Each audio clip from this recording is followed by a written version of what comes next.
किसी चीज़ के ताल्लुक से, ताकि ये चीज़ें हो गए तो फिर अपन मदीना पाक की हाज़िरी का शुरू करेंगे। ये पहली मरतबा है, ये किसी नहीं।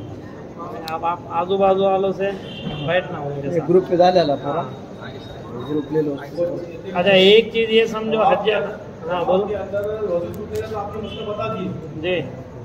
और अगर तवाफ के अंदर भी जो इस्तिंजा वगैरह आप जा सकते हैं। हाँ, उसका भी वही मसला है। हाँ वही।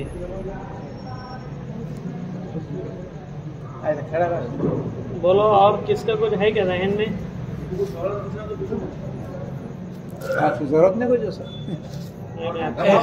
पानी पी सकते हैं। हाँ पी पी सकते, लेकिन बेहतर है कि कुछ अमल नहीं करने का तवाफ के। बेहतर है कि कुछ अमल नहीं करना चाहिए तवाफ के दौरान, क्योंकि तवाफ नमाज की तरह है। नमाज तवाफ किसकी तरह है? नमाज की तरह। लेकिन पी लिए तो कोई मसला नहीं, उससे तवाफ नहीं टूटेंगे। इसी तरह बात भी अगर कर लिए तो भी उससे तवाफ में कोई, बेहतर ये है कि कोई चीज़ ना करे, बस सामने। हाँ, अल्लाह का जिक्र। हमने मौलाना मक्की साहब को देखे, मौलाना मक्की साहब, अल्लाह उनकी उम्र में बरकत दे, ऐसे दोनों जेब भर के पैसे रखते हो, रियाल 5-5, और ऐसा चलते चलते नहीं गए, ऐसा देते का वो तवाफ में यूं यूं देते रहते। शाम कोई भी रहो, मालदार गरीब देखते नहीं, किसको दिया वो भी नहीं देखते, और ऐसा हाथ में ले लेते, चलते रहते और यूं दे देते। अब तो ज़ईफ़ हो गए। 2008 की है, 9 की बात, अरे यूँ निकालते यूँ देख ही निकल जाते, देखते ऐसा करते। तो कोई अमल अगर अपने को खलल नहीं हो रहा तो कर सकते हैं। बीवी का हाथ पकड़ के चलना नहीं चल रहा मसला ना। क्या बोले? किसी ने आपने को इत्तेफाक से पैसा दे दिया है। हाँ ना, बोलो न, बोलो। इत्तेफाक से अगर दे दिया आपने तो दीजिए, तो क्या दे सकते हैं कि क्या? लोग में दिख रहा। अब वो सामने वाले की नीयत पे डिपेंड है। अपन दिख रहे कैसे, सत्ते वाले दिख रहे हैं क्या वो दिख रहे? हमारी जमात मलेशिया में थी, हम तालीमी गश्त में निकले थे, 2 साथी। तो एक आदमी ने कार, वहाँ पे पैदल कोई नहीं चलता, मलेशिया में पैदल कोई नहीं है, सब कार में थे, बीवी की अलग कार, शोहर की अलग कार। उसने रोका और रोक के हमको 50 रिंगिट दिए। हम और हाजी अफसर बागवान वगैरह गश्त में थे, और उसको कितने भी बोले तो नहीं रखो, बोला। तो बाद में जाने के बाद हम बोला, यार अपनी इस्त्री में कपड़े में कुछ 19-20 तो नहीं हुआ ना? तो बोला क्यों? मैं बोला उन्हें कुछ मांगने वाला तो नहीं समझा अपने को। तो अगर अपनी पोजीशन वैसे नहीं है तो ये समझ जाने का कि उमूमन वहाँ जो देते हैं लोग हदिया ही देते, सत्ता जो देते वो काम करने वालों को, इसको उसको देते हैं। बाकी अपने उसमें जो देते हैं ना, तो वही उनको भी मालूम है कि साहिब इस्तेदाद है, तभी तो हज के लिए आए। अब रही बात मस्तूरात का हाथ पकड़ के तवाफ़ कर सकते कि नहीं कर सकते। एक के लिए है कि मस्तूरात का तवाफ़, हाथ पकड़कर तवाफ़ करना जायज़ है, लेकिन बेहतर नहीं है। कुछ लोग ऐसा समझते हैं इसको कि मस्तूरात के हाथ पकड़ेंगे तो तवाफ़ टूट जाएगा, फासिद होगा। इससे कुछ फासिद नहीं होता, लेकिन उसमें बेहतर ये है कि साथ चलना चाहिए, तवाफ़ उससे टूटता नहीं है। पिछली मरतबा ये मसला बहुत चला था, इसलिए आपको ये बात कह रहे कि उससे तवाफ़ फासिद नहीं होता। मस्तूरात को दूर से चलना चाहिए, और इंशाअल्लाह किसी की कोई मस्तूरात नहीं घूमेंगी, ऐसा अल्लाह की ज़ात से उम्मीद है। और है किसके जहन में कोई चीज़? हमारे अम्मा जी नहीं, नफली जो तवाफ है उसमें सुनो, अभी जो अपन अपना उम्रा हो गया ना, अब अपन अपना जो उम्रा हो गया, उम्रा होने के बाद आप जितने भी तवाफ करेंगे ये सब के सब नफली तवाफ रहेंगे हमारे भाई, अपने लिए, आपके नाम पे, सहाबा के नाम पे, अपने मरहूमीन के, या खुद अपन जो करेंगे। और उसकी नीयत वैसी है, अल्लाह मैं नफली तवाफ करता हूँ, नफली तवाफ का इरादा करता हूँ, तो इसको मेरे लिए आसान फरमा, मेरी तरफ से कबूल फरमा।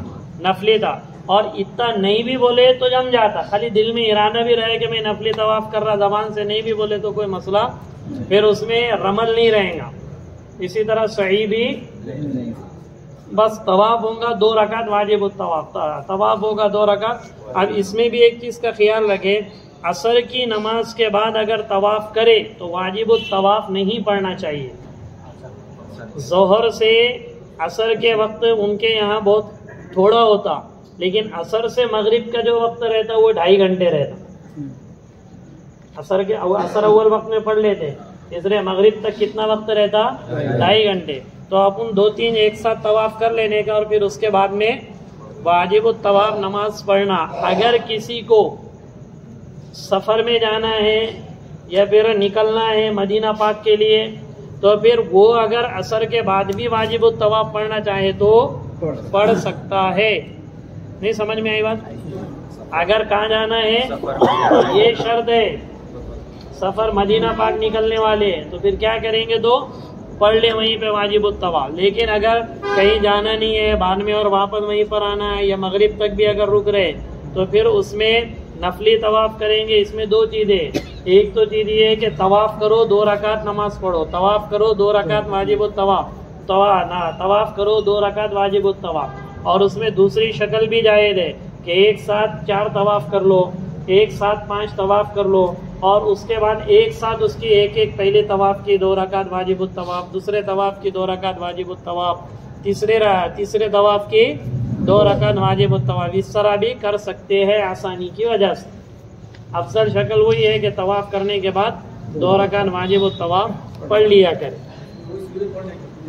हाँ वही है, उसमें वाजिब तवाफ़ में बेहतर यही है कि 2 सूरतें पढ़े, कोई दूसरी पढ़े तो भी कोई मसला नहीं है। एहराम में अपने घुटने दुखरे जो लाल बैंडेज मिलता है वो लपटने का, जी वो लगा सकते। तकलीफ की वजह से अगर है तो लगा सकते, लेकिन उम्रा होने के बाद कुछ सत्ता कर देने का 2-5 रियाल। ये घुटने में अगर किसी के तकलीफ है तो बैंडेज बंद है ना, तो वो मजबूरी है, तो उतने हिस्से को बंदे और फिर तवा वो होने के बाद क्या कहते, उम्रा होने के बाद 2-5 रियाल सत्ता कर दे। वहीं के हज के अयाम में क्या बोले? हज के अयाम में हाँ वही है ना, हज के अयाम हो या उम्रे के, एहराम की हालत में, एहराम की हालत में कुछ लोगों की ये प्रॉब्लम रहती है, क्या नाम है, कमर का, तो वो भी पट्टा भी लगा सकते हैं, लेकिन उनके लिए जायज़ तो है, कुछ नहीं भी देंगे सदका तो भी कोई मसला नहीं है, मजबूरी है, लेकिन फिर भी 5 रियाल 10 रियाल क्या कर लेने का, सदका दे देने का, ताकि वो कोई उसका असर ही ना रहे। एहराम में भी बेल्ट रहता ना एक, हाँ वो एहराम के ऊपर रहता हमारा एहराम। मेरे को याद दिला ना, मैं एहराम लेके आता। तुम लोगों ने तो किसी ने खरीदे नहीं होंगे अभी, है क्या एहराम? हाँ लेकर आओ। तो एहराम पहनने का तरीका एक मखसूस रहता जिससे पैर पूरे फैलते, तो वो भी उसको भी वो भी सीखना है रहता। कल वो भी लेकर आना, उसके इंशाल्लाह ये करेंगे। आपके अयाम में जो एहराम बंद है जी, अगर गंदा हो गया, कुछ मसला आ गया, दूसरा एहराम पहन सकते, लेकिन गंदा हुआ। एक तो ये है कि किसी को एहतलाम हो गया, एहराम की हालत में किसी को एहतलाम हो गया, कोई मसला नहीं, उतना गुस्सा अपने ऊपर पानी बहा दे। अब थोड़ा पानी बहाने के लिए तो ये वाजिब गुस्ल है ना, तो इसके लिए नाफ में भी थोड़ा यूं यूं करना पड़ेगा, कान में भी ये करना पड़ेगा, बदन को भी थोड़ा थोड़ा सहलाना पड़ेगा, यानी एकदम घस घस के नहीं, सहलाना पड़ेगा, ताकि ये गुस्ल वाजिब है। अब रही ये बात कपड़े पर, अगर वो एहराम पे धब्बे अगर भरे हैं तो उतने ही हिस्से को धो के वापस पहन सकते हैं, उतने ही हिस्से को धोकर वापस पहन सकते हैं। बाल मर्तबा इसमें अरफात में एसी वगैरह के होने की वजह से, आपको इससे पहले बताए रात में लेकर जाते ना, हालांकि पहुंचना कब है अरफात में, जवाल से पहले ये कब, तहज्जुद से पहले पहुंचा देते, तो वो ठंडक की वजह से बाल मर्तबा नहीं के कुछ को एहतलाम हो जाता, तो उसका वहाँ एहतलाम कभी होगा तो उसके साथ थोड़ी वो एहराम की चादरें रही। तो गुस्ल खाने में जाना, गुस्ल करना, जहाँ जहाँ धब्बा रहा वहाँ पर उसको धो देना, वापस वही पहन लेना, उसको दोहरा नया एहराम पहनने की ज़रूरत नहीं है। हाँ साबुन तो इस्तेमाल ही करना है। हाँ, हो जाता पाक उसको, बस हाँ रगड़ लेने का उसको। इजाजत है उसको? जी वैसी इजाजत है सब? इजाजत यहाँ पे भी है वो, अगर कोई अगर ये करके रगड़ के ये करे ना, निकल गया ना, साफ हो जाता। निचोड़ के आज 3 वक्त हाँ वही ना, निचोड़ के ना। निचोड़ के। जी जी जी, बगैर साबुन के 3 वक्त जरूरी नहीं है, सिर्फ वो निकलना जरूरी है, गंदगी। अगर 3 मरतबा में भी गंदगी नहीं निकली तो चौथी मरतबा करना पड़ेगा, 5 मरतबा में भी अगर नहीं निकली तो 6 मरतबा करना, और कभी गंदगी पहले में ही साफ हो गई तो बेहतर है कि 3 मरतबा करना।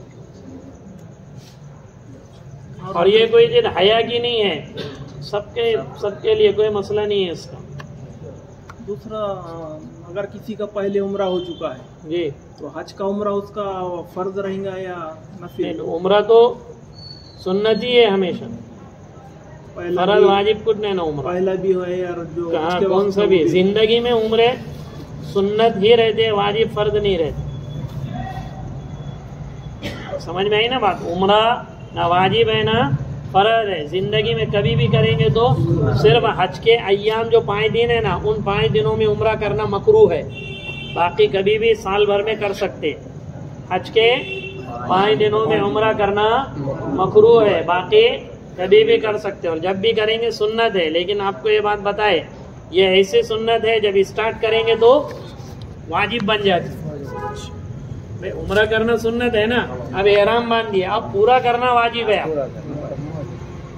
उम्रा करना सुन्नत है, लेकिन एहराम बांध दिए तो पूरा करना वाजिब है। जैसे निकाह की मिसाल दी थी आपको, निकाह करना सुन्नत है आम हालात में, लेकिन बीवी को खाना खिलाना, खर्च देना, घर रहने के लिए देना, ये सब वाजिबात में से है।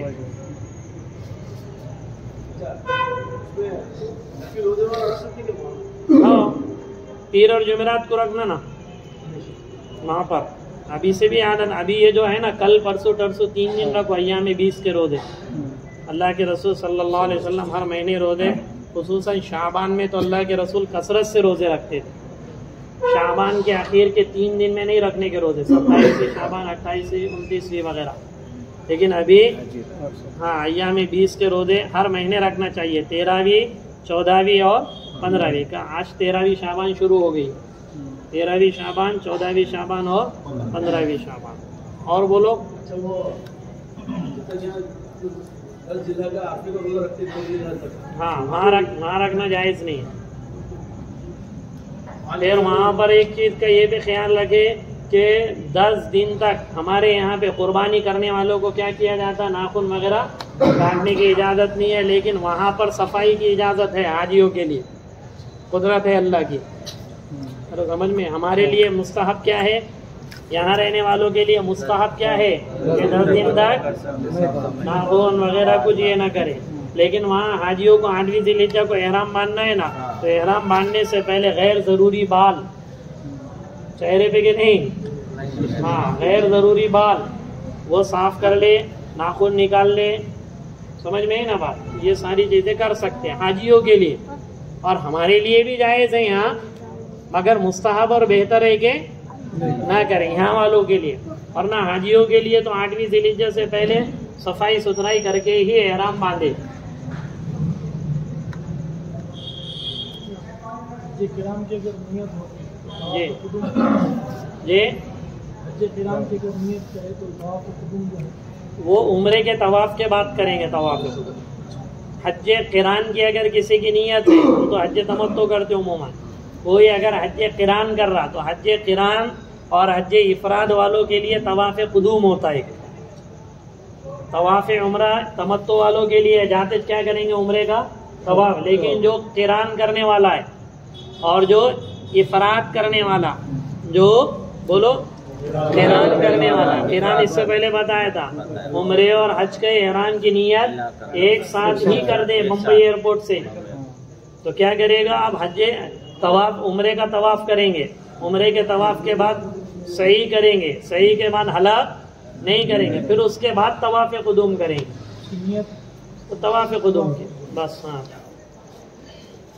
इसी तरह जो इफराद करने वाला है, डायरेक्ट मीना में पहुंचने वाला है ना, वो तो उसके लिए भी मुस्तहब और सुन्नत ये है कि पहले तवाफ़ कुदूम कर ले, फिर उसके बाद मीना जाए, जो तनहा हज करने वाला है।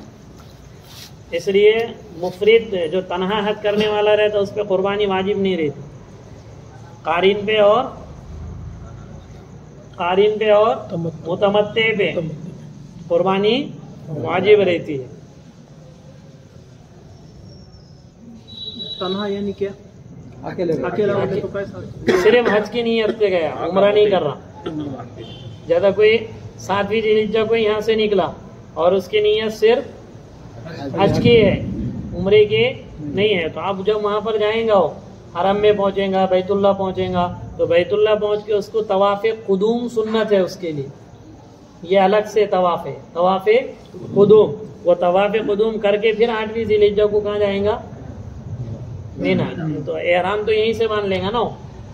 हाँ, वो अपने लिए नहीं है क्या? हाँ, अपने जो तमत्तो करने वाले उनके लिए हनफी मसलक के लिए नहीं है क्या? सब नहीं, टोटल सबके लिए ही है। आप लोग उमूमन तमत्तो करते, हम लोग तमत्तो करते, 15 दिन 20 दिन पहले जाते हैं ना सब लोग, इसलिए अपने लिए तवाफ़े कुदूम नहीं है। इसलिए शुरू में बात बताई जा रही कि ये फराद जो तनहा सिर्फ हज कर रहा बस, उम्रा, तो उसके लिए कुर्बानी भी नहीं है, समझ में है ना? कुर्बानी भी उसके लिए नहीं है, तनहा हज करने वाले के लिए जो उम्रा साथ नहीं मिला रहा, और उसके लिए तवाफ़े कुदूम सुन्नत है, वाजिब। अगर उसने तवाफ़े कुदूम नहीं भी किया, डायरेक्ट बम्बई से पहुंच गया, वहाँ अजीदिया में रुका 1 दिन 2 दिन, एहराम में था, और फिर मीना को भी चले गया, बैतुल्ला आया ही नहीं, तो भी उसके लिए ये जायज़। ऐसा तो कोई भी नहीं है अभी अपने यहाँ पर। उम्रे का तवाफ जो है करने के लिए इजाज़त है नीचे से, जी नीचे उम्रे का तवाफ जी कर रहे हैं, नफली का तवाफ करना है। अब इसमें देखो 2 मसले। अभी ये इससे पहले भी शायद मैंने 2-3 साथियों ने पूछे थे तो बताया था, गवर्नमेंट का कानून क्या है कि मताफ में जिनको तवाफ़ करना है वो सिर्फ एहराम वालों को इजाज़त देते। मताफ में अगर नीचे से तवाफ़ करना है तो सिर्फ किसकी इजाज़त देते? एहराम वालों की, उसके अलावा किसी की इजाज़त। तो इसमें 3 तरह की बातें और 3 तरह के उलमा की राय आई हुई है, आपको जो बेहतर लगे वो करो। कितने तरह की राय है इसमें? सबसे पहले तो बाद उलमा ये फरमाते कि ऊपर से ही तवाफ़ करें, तवाफ़ ऊपर से ही करें, चाहे तुमको 1.25 घंटा लगो या 1.5 घंटा लगो, क्योंकि कानून को धोखा देना जायज़ नहीं है। जब उन्होंने इंतज़ामी लाइन से ये चीज़ कर ली तो ख़त्म हो गई बात, इसलिए धोखा ना दे एहराम पहन के। भाई सुनो ना, पूरी बात सुनो ना, अब समझ में आई ना बात? तो एक उलमा की ये राय है, 3 तरह की बातें। तो पहली बात तो ये है कि भाई धोखा मत दो, ऊपर फर्स्ट फ्लोर पे से करो, चाहे तुमको 1.25 घंटा 1.5 घंटा 2.5 घंटे क्यों नहीं लगते, ठीक है, एक बात। दूसरी राय उलमा की ये है कि कानून की पैरवी पासदारी उस कानून की करना जायज़ है जो खिलाफ शरीयत ना हो, उनकी ये पाबंदी लगाना खिलाफ शरीयत है, उनकी ये पाबंदी लगाना। मैंने आपको इससे पहले बताया था, हरम रहम से बना है। हरम किससे बना है? रहम, माँ की रहम। अरबी में दोनों लफ्ज़ के एक ही माना होते हैं, रहम के भी और हरम के भी। जिस तरह बच्चा जैसे जैसे बड़ा होता है माँ के पेट में, माँ का पेट वैसे बड़ा, रहम बड़ा होते जाता। जैसे बच्चे की विलादत हो जाती है तो पेट ऐसे ही रहता है क्या? बल्कि एकदम से कम होता है, जैसे कुछ था ही नहीं पेट में। इसी तरह अल्लाह ने हरम को माँ के रहम की तरह बनाया, उसमें 40 लाख लोग भी एक साथ आएंगे ना, अल्लाह उसको फैला देते, और 10,000 लोग आएंगे तो भी सुगड़ देगा। ये अल्लाह की तरफ से ये कानून बना हुआ है, लाखों लोग भी अगर उसमें आ गए तो अल्लाह समो देते। इसलिए कोई हाजी का तुमको ऐसा समझ में मिला नहीं होगा मुझे तवाफ़े ज़ियारत की फुर्सत नहीं मिली, मुझे जगह नहीं। हाँ, लेट हुआ होगा, एक तवाफ़ कभी 20 मिनट में हो जाता था तो उसको 1 घंटा लग गया हो। तो इसलिए दूसरे उलमा ये फरमाते कि ये धोखा देना नहीं है, बल्कि उन्होंने जो कानून बनाया है ये कानून खिलाफे शरीयत है। शरीयत में इसका ना कुरान में ताल्लुक़ है ना हदीस में इसका कोई ताल्लुक़। इसलिए कोई आदमी अगर एहराम पहन के अगर जाएगा तो कोई मसला नहीं है तवाफ करने के लिए। दो चीज़ें। तीसरी उलमा ये कहते दोनों के बीच बीच में जो ज़्यादा जैसा अगर तकवा इख्तियार करना है और नीचे से भी अगर करना है तो वो लोग ये फरमाते कि एहराम में अपन नियत उम्रे की करके अभी रख दो कि भाई अब आइंदा भी मैं क्या करने वाला, उम्रा करने वाला हूँ। नहीं समझे?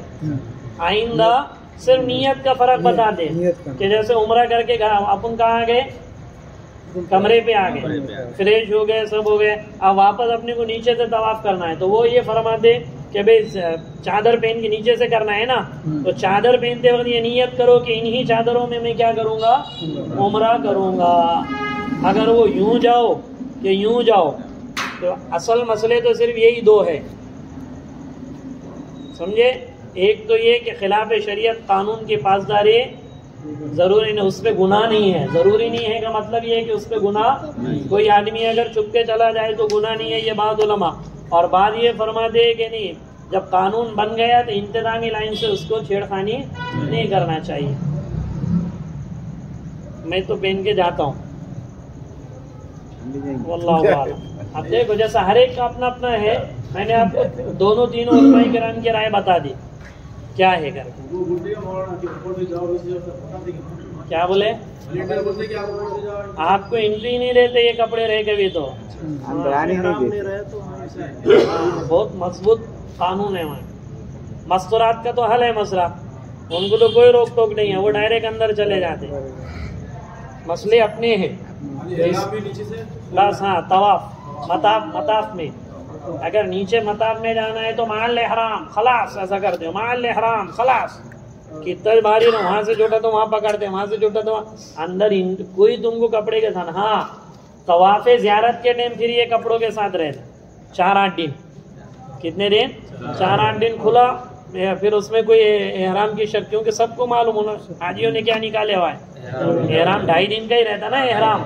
अब वो गुसल करके कपड़े पहन के इतर लगा के हम तवाफ़े ज़ियारत को आए, तो तवाफ़े ज़ियारत को या तो 10वीं ज़िलहिज्जा को होंगे या 11वीं ज़िलहिज्जा को, या बाद अइम्मा के नज़दीक तो 15 ज़िलहिज्जा तक भी है, लेकिन अपने यहाँ पे 12 तक। तो 4-5 दिन वो लोग कोई पकड़ धकड़ नहीं करती है। कोरोना के बाद से उन्होंने ये चीज़ें की हुई,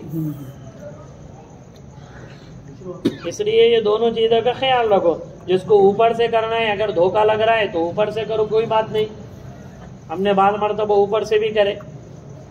और किसी को ऐसा लग रहा है कि भाई नीचे से करना चाहिए, ज़्यादा हो जाए तवाफ, तो नीचे से करो। लेकिन इसमें एक चीज़ याद रखो, किसी भी अमल में कसरत मकसूद नहीं है, उस अमल का हुस्न मकसूद है।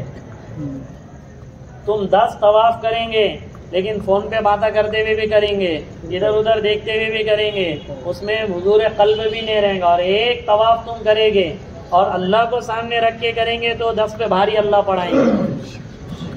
इसलिए जो भी अमल करो ज़्यादा से ज़्यादा करने की कोशिश करो, लेकिन हुस्न के साथ, मेरा ये अमल प्योर रहे।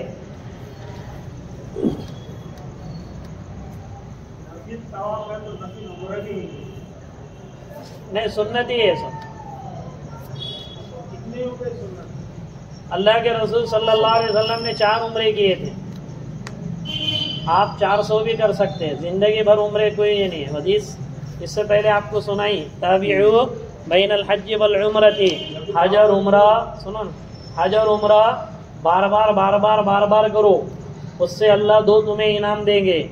एक दिल में का निफाक अल्लाह ख़त्म करेंगे, और दूसरा मोहताजगी अल्लाह कभी नहीं लाएंगे। ये 2 चीज़ें, बार बार उम्रा करने से, बार बार हज करने से मोहताजगी नहीं आती, और निफाक भी बाकी नहीं रखता। क्या बोले? जब भी आप तवाफ करेंगे, इस्तेलाम सब में 8 इस्तेलाम है। उम्रे के तवाफ में 9 इस्तेलाम रहेंगे, नफली तवाफ में 8 इस्तेलाम, और वाजिबुत तवाफ 2 रका।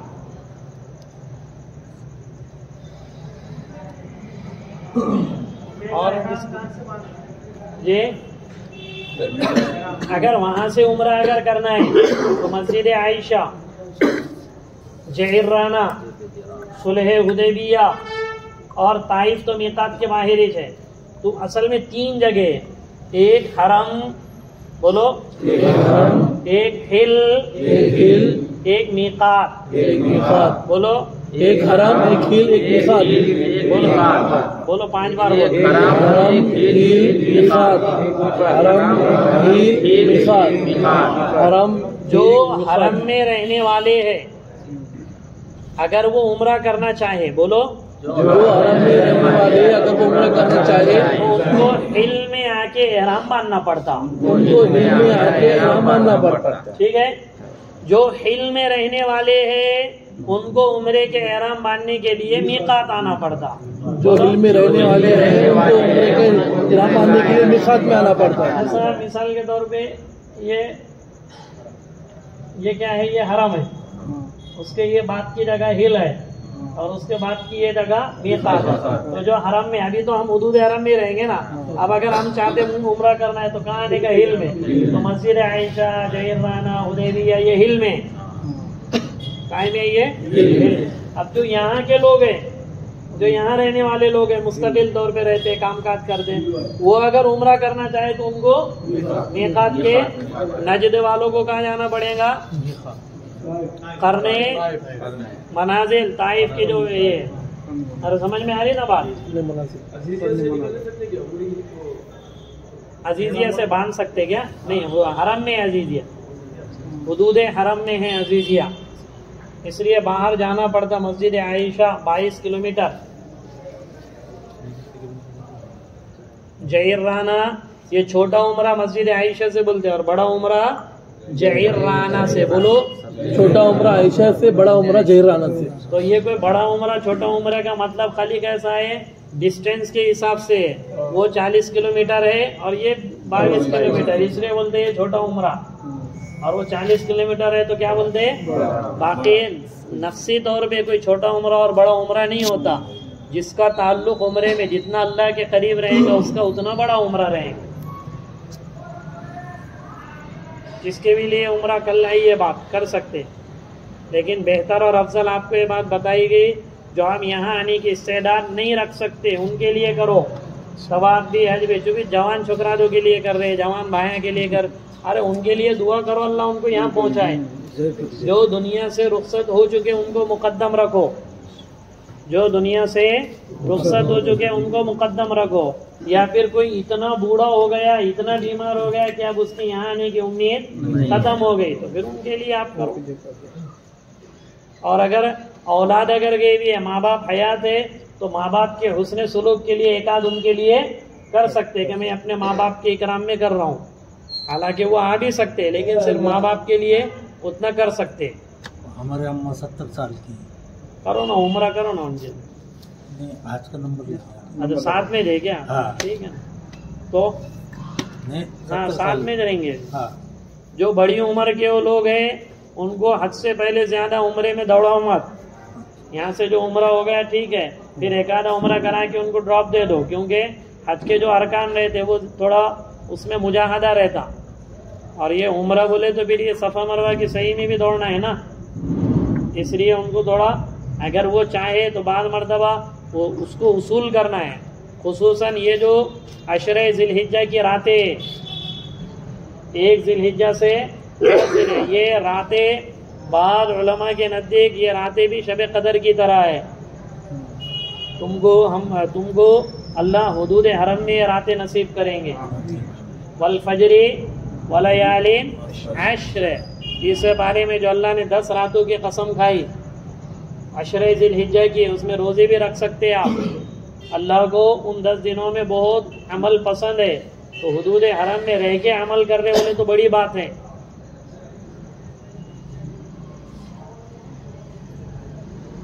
और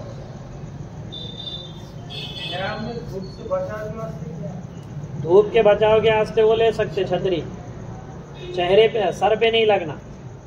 कुछ लोग आपको वहाँ पर नजर आएंगे बांधते छतरी, जैसा ऐसा यहाँ से यूँ बांध दे और बांधने का सर पर तो नहीं रहती, लेकिन वो छतरी ये रहती। हमारे लिए मुनासिब नहीं है, लेकिन कोई कर लेगा तो उसको कुछ सत्ता वगैरह देना पड़ेगा, लेकिन बेहतर नहीं है। बल्कि छतरी लेना है तो आप ले, लेकिन अब छतरियों की ज़रूरत इसलिए नहीं पड़ती कि सब ऐसे रख दिए उन लोगों ने। तुमको अगर जमरात में भी कंकरी मारने के लिए जाना है तो उसमें भी उन्होंने ऐसे पतरे डाल दिए। जमरात को भी अगर कंकरी मारना है तो उसका जो रास्ता है तो उसमें भी ये पूरे पतरे उन लोगों ने डाल दिए। पैदल अगर करना है तो फिर वो आपको लगेंगे, जैसा पैदल नहीं क्या आज अगर करना है, क्या बोले, हाँ चप्पल, वो स्लीपर चप्पल, नहीं शूज नहीं, हाँ एहराम में सर खुला, जी नहीं खेमा से ना, खेमे से जमरात के लिए कोई इंतजाम नहीं रहता, पैदल जाना है पैदल आना है। उस दिन ही बताया ना मैंने, किसका खेमा नज़दीक है तो आधा किलोमीटर, किसका खेमा दूर है तो 2 किलोमीटर, ऐसा। चप्पल कौन सी? अच्छा, आपको वो चीज़ भी इससे पहले बताए कि मीना में जगह की तंगी की वजह से मुज़दलिफा में भी रात गुजारते हैं, खेमे मुज़दलिफा में लगते, क्योंकि आपको बताए मीना उसको लग के क्या है, और उसके बीच में एक थोड़ी सी जगह वादी है मुहस्सर है, आपको ये बात बताई थी, जिसमें अल्लाह ने अब्राहा के लश्कर को हलाक किया था ना, वो वादी है मुहस्सर, उन दोनों के बीच में थोड़ी सी जगह है। तो कुछ खेमे कहाँ लगे हुए, मुज़दलिफा में, मजबूरी की वजह से। तो जो रात मीना में गुजारना सुन्नत है, वो खेमे अगर वहाँ पर लग गए तो अल्लाह उसका अजर दे देगा। अच्छा, वो टाइम पे नहीं क्या, जब 13वीं ज़िलहिज्जा की भी रमी मतलब करे, रुकना सुन्नत है ना, तो कुछ मौलवी आके क्या कहते, तुमको रुक के क्या फायदा, तुम तो मुज़दलिफा में रुके हुए। हाँ, ये भी समझो, वो लेकर जाने के वास्ते क्या बोलते हैं, मालूम, मीना में थोड़ी रुके हुए, तुम कहाँ रुके हुए, अब वाजिब हो गई तुम्हारी रमी, चलो तब भी कोशिश करो कि 13 की रमी करके ही आप, मैंने आपको बताया था इससे पहले, मौल्लिम क्या, मौल्लिम के बाप को भी ले जाना पड़ेगा तुम, मौल्लिम क्या, मौल्लिम बोलते हैं ना अपन, हाँ मौल्लिम क्या, मौल्लिम के बाप को भी ले जाना पड़ेगा। तो इसलिए उसमें आके उनके लोग बोलते चलो अब बाद में बस नहीं है, बस नहीं है, तो उसमें कोई नहीं, भाई हम करके जाएंगे 13 की।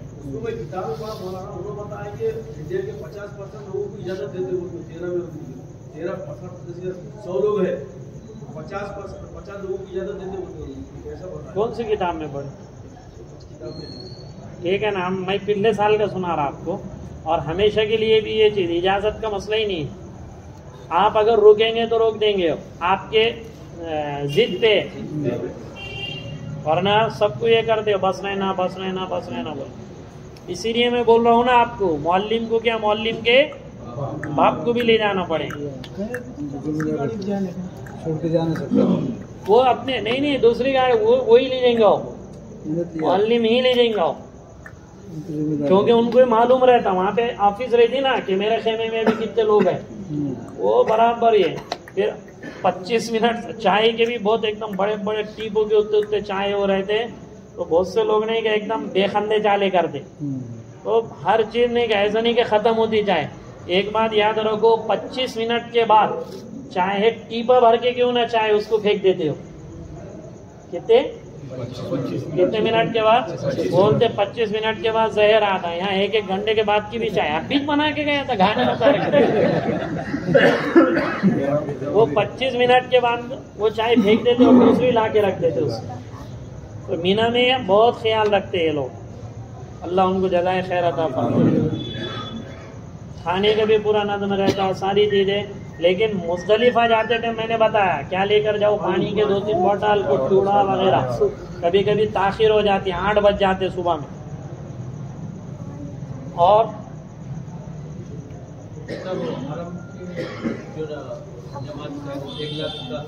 जी, अगर आपने अपने कमरे की बिल्डिंग की मस्जिद में भी पढ़े, हरम से मुराद भी सुनो, सिर्फ मस्जिद हराम नहीं है, हरम से मुराद सिर्फ मस्जिद हराम बल्कि पूरा हुदूद हरम। हमारा अजीज़िया भी हुदूद हरम में है, हमारा अजीज़िया भी हुदूद हरम में है। तो वो अपनी बिल्डिंग के मस्जिद उमूमन रहती, हर बिल्डिंग में बेसमेंट रहता या हॉल रहता, उनको देना ही पड़ता हो। मस्जिद तो रहेंगे ही, एक बड़ी जामे मस्जिद रहती 10 बिल्डिंगों के बीच में, तो मस्जिद तो रहेंगे, लेकिन हर बिल्डिंग में भी मस्जिद रहती, हर बिल्डिंग में बड़ा। तो अगर हो सके तो माइक भी कोई ले जा सकते हैं जिसको बोलने करने की आदत है, तो माइक से फ़ायदा भी होता, नमाज के लिए नहीं कि फिर वो मस्जिद भर जाती है और माइक, मैंने यहाँ से माइक लेकर गया था वो उसके ये थे, तो इसलिए फ़ायदा हो गया। और अभी भी चल रहा हो मदरसे, इसको बरकत बोल दे। कश्मीर में चलाओ 40 दिन पूरा माइक, कश्मीर में चिल्ले में गए थे हम मस्तूरात में, पूरा 40 दिन वहाँ चला, फिर मदरसे में चला, फिर हज में चला, फिर जहाँ हम जियारतों को जाते थे तो मैं साइड लेता था, फिर उसके बाद अभी और चल ही रहा हो आहूजा का है। तो अगर बेहतर ही आतिक भाई ले लेना माइक मस्तूरात का छोटा सा, क्योंकि नमाज पढ़ाने के लिए फिर कैसा मसला आ जाता, पीछे लोग भी रहते, तो उसमें भी जो नमाजें पढ़ेंगे तो उनको भी सवाब 1 लाख का यही है। फिर उसमें जमात की कैटेगरी अगर रहेंगे, बाजमात पढ़े तो फिर बढ़ जाता हो, ये तनहा नमाज पढ़ने की है वो 1 लाख। वहाँ जाने के बाद उनकी आवाज़ से हम नमाज पढ़ना क्या अपने? हाँ, अब ये जो असर की नमाज का मसला आता, सिर्फ किसका? असर की नमाज हनफियत के मुताबिक आपको पढ़ना पड़ेगी, नहीं बगैर जमात के नहीं। वहाँ अगर इमाम के पीछे, उनके इमाम के पीछे पढ़े हरम शरीफ में, फिर तो कोई मसला नहीं, लेकिन अपनी बिल्डिंग में अगर अपन बाजमात पढ़े तो अपने को अपने टाइम पर ही नमाज पढ़ना पड़ेगी। अपना इमाम अगर पढ़ा रहा है नमाज, तो असर के टाइम में अपने टाइम में ही पढ़ाना पड़ेंगे, वरना नमाज नहीं होती। ये याद रखो, कुछ लोग वहाँ पे जल्दबाजी करे तो झगड़े मत करो। इनकी बिल्डिंग में हुआ था, मुजाहिद सर और अजहर भाई वगैरह की बिल्डिंग में 2-4 बड़ी उम्र के थे, तो हरम में हो रही, बोले 4 बजे नमाज, उनके हरम के इमाम ज्यादा जानने वाले हैं क्या, बोले तो वो 4 बजे पढ़ रहे थे वो नमाज, हालांकि वक्त 5:15 बजे हो रहा। इनके भाई भी थे वो बिल्डिंग, तो इसलिए हम ये देखना है कि उसमें बोला अच्छा कोई पढ़ रहा तो उसको समझाओ, गुस्सा मत करो। आपको ये बात शुरू में बताई गई कि हज नाम है,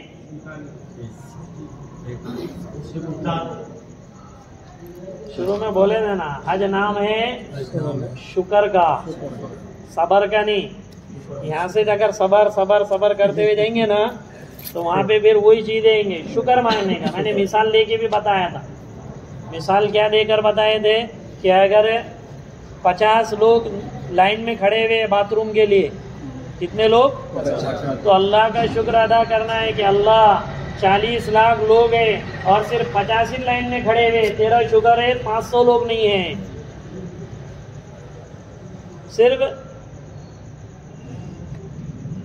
दिमाग की फेर का मसला है। क्या है वो, इसी का नाम अजमेर है, क्या बोलते ना,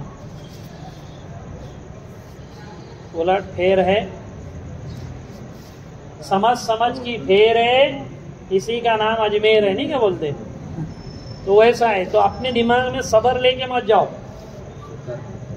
अपने दिमाग में क्या लेकर जाओ, शुक्र। अपने गुनाहों को याद करने वाला कभी भी अल्लाह वहां पर झगड़े नहीं करेगा, डेरिंग नहीं करेगा। हर आदमी, आप में से हर आदमी अपने घर का बड़ा है, और यहाँ पे औरतों को डेरिंग करने की आदत रहती, बच्चों को मारने की आदत रहती, 4 लोगों में बैठे तो जरा स्टैंडर बैठने की आदत रहती।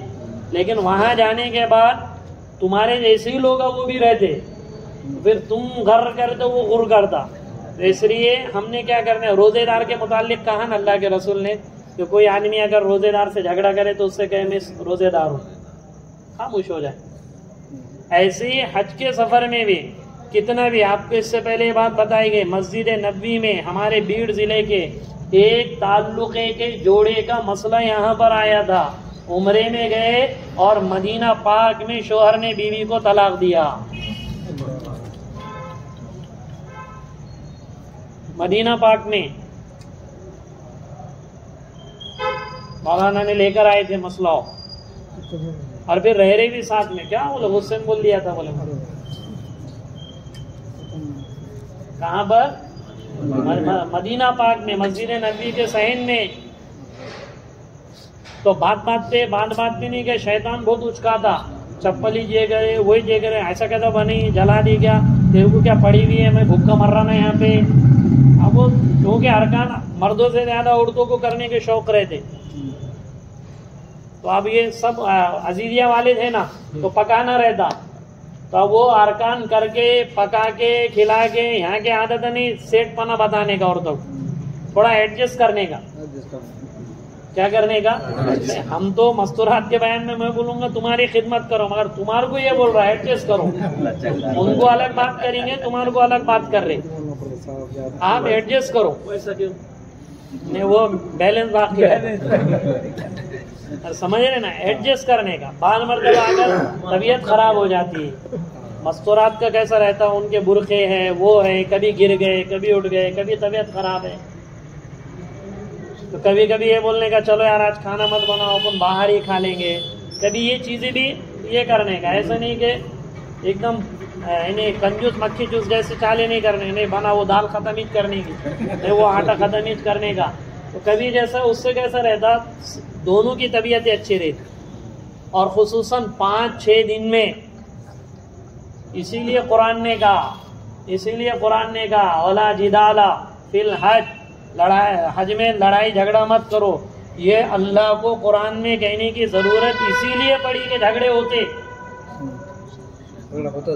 चिड़चिड़ फड़फड़ होती था, झगड़े होते बोले तो फाइटिंग नहीं होते, चिड़चिड़ फड़फड़,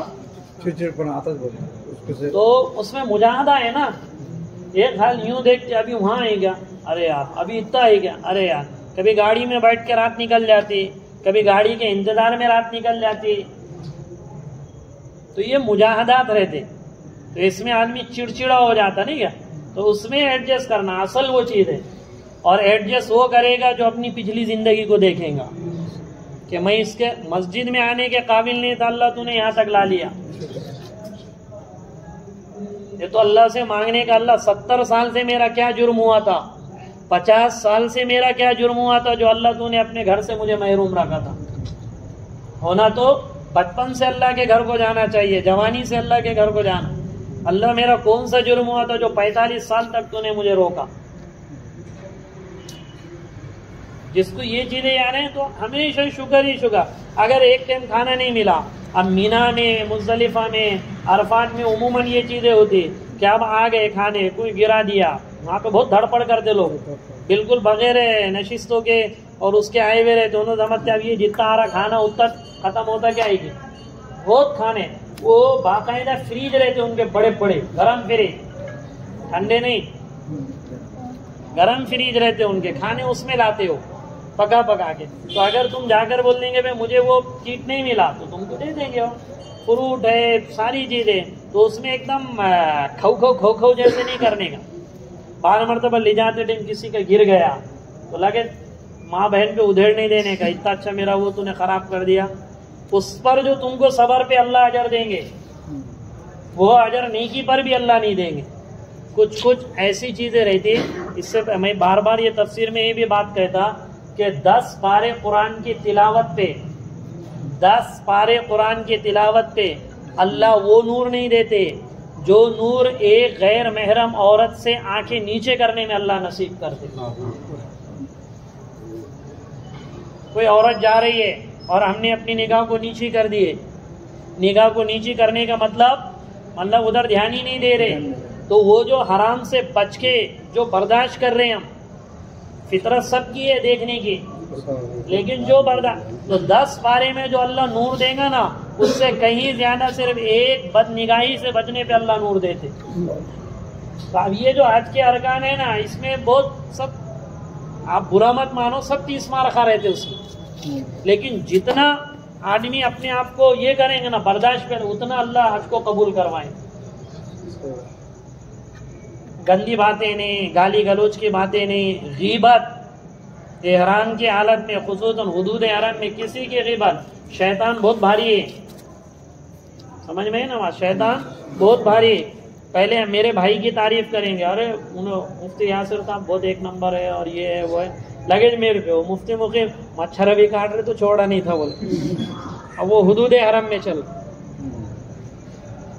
तो पहले अच्छाई पे लाता शैतान और उसके बाद फिर फौरन बुराई पे टन ले लेता, होशियार है शैतान। पहली सब वाले को शराब की दावत नहीं देता हो, जानी लोगों को अब जो नेक लोग हैं उनको जीना की दावत देंगे। हो तुम हुदूद हरम में तो जीना ख्याल आएगा क्या? लेकिन गीबत कर लेंगे जो जीना से ज्यादा बड़ा जुर्म है और हुदूद हरम में। इसलिए किसी के बुराई देखने की नहीं, किसी के बुराई के खुसूसन उन अय्याम में अगर वहाँ की आदत होगी तो यहाँ पर बचना अल्लाह आसान करे। वरना वो गीबतें भी बहुत होती है, कभी कभी आपस में चलन देते। उन देखा क्या नहीं था सोरा सोरा खाली, अरे हो सकता तेरे अमल से बेहतर अल्लाह की निगाह में उसका सोना हो। कुछ लोग ऐसे रहते, लोखंड में और सोने में फर्क है ना। लोखंड में और 1 कुंटल लोखंड कितने का है? 62,000 का। कितने का आ रहा? अभी कमी बेशी है ना, 62,000। और 10 तोला सोना, अब वो और इसमें देखो फर्क। हो सकता मेरे 5 उम्रे में जितना अल्लाह मुझे देने वाला उसको 1 उम्रे में अल्लाह ने दे दिया हो। इसको बोलते अपने से बेहतर सोच रखो दूसरे के बारे में। उमूमन ये भी बात बताई जाती जुनैद बगदादी की, दूसरे के इखलास में शक मत करो, खुद के मुखलिस होने का दावा मत करो। दूसरे के इखलास में शक मत करो और खुद के मुखलिस होने का। अपन तो अल्लाह के लिए कर रहे हज, क्या बोले? तो जबान से काहे को बोल रहे? जबान से मत बोलो। और दूसरे के उन्हें दिखलावे के लिए कर रहा, क्या साल को साल जा रहा चुबे, वो उम्र को साल जा रहा है, और तुमको उसके इखलास में तुम क्यों शक कर रहे हैं? वो तो आंख बंद होने के बाद समझ में आएगा उसको अल्लाह कितनी मर्तबा बुला रहा था और तुमको कितनी मर्तबा।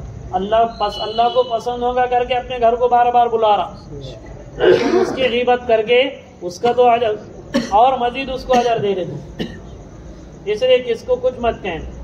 गीबत से खुसूसन परहेज करना एहराम की हालत में और हुदूद एहराम। ठीक है इंशाल्लाह।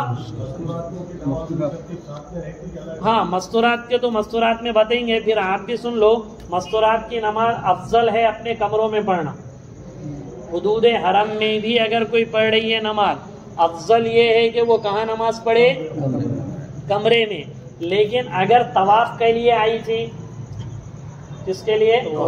तो फिर जमात खड़ी हो गई तो उसमें मस्तूरात की अलग रहते तो उसमें शरीक हो जाए, बा जमात नमाज पढ़ सकती। लेकिन अफजल और बेहतर क्या है? अपने कमरे में नमाज पढ़ने उसके लिए अफजल और बेहतर है। लेकिन अगर तवाफ वगैरह के लिए आए थे तो वहाँ पर पढ़ सकते। ठीक है ना।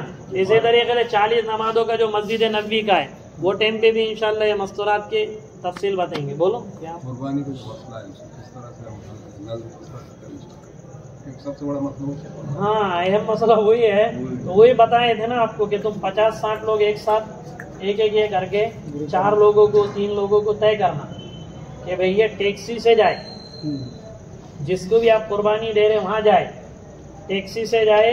और टैक्सी वाला मैंने बताया 500 रियाल से कम नहीं लेता वो पीरियड में। तो आप तुम 50 लोग हुए हैं ना, तो आप सबने क्या करना, उसको 20-20 रियाल पहले ही उसके पास वो चारों के पास जमा कर देना। उसके भी उनके भी रहेंगे और सबके रहेंगे, ताकि वो टैक्सी में उसको लगेंगे ना, तो वो सब करने के लिए तुम पहले से उसको दे देना, वो इंशाल्लाह फिर एडजस्ट हो जाएगा अगर ऐसा अपने हाथ से करे तो। बाकी अगर नहीं हुआ तो इंशाल्लाह बाद में तरतीब बनेंगे, कुछ नंबरात वगैरह भी है मैं आपको दे दूंगा वो टाइम पे अगर हो जाए।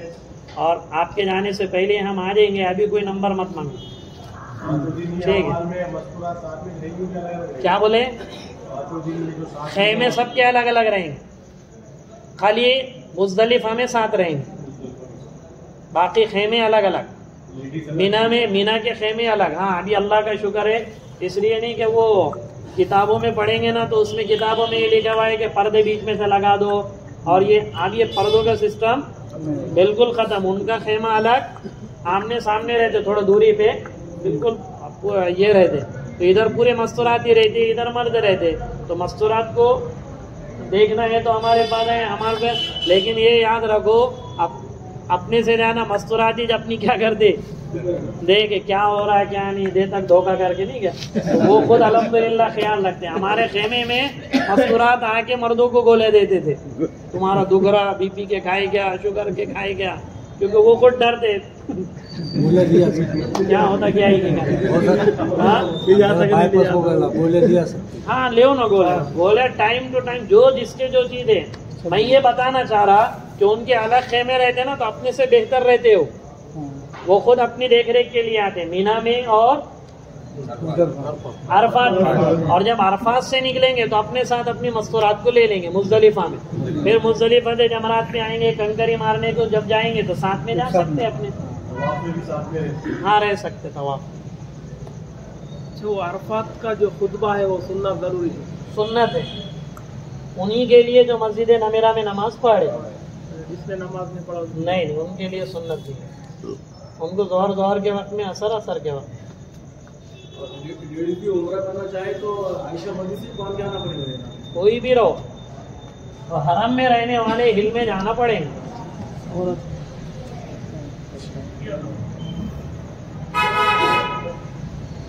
ठीक है, कल एहराम लेके आओ शायद भी। कल तो बड़ी रात नहीं है ना,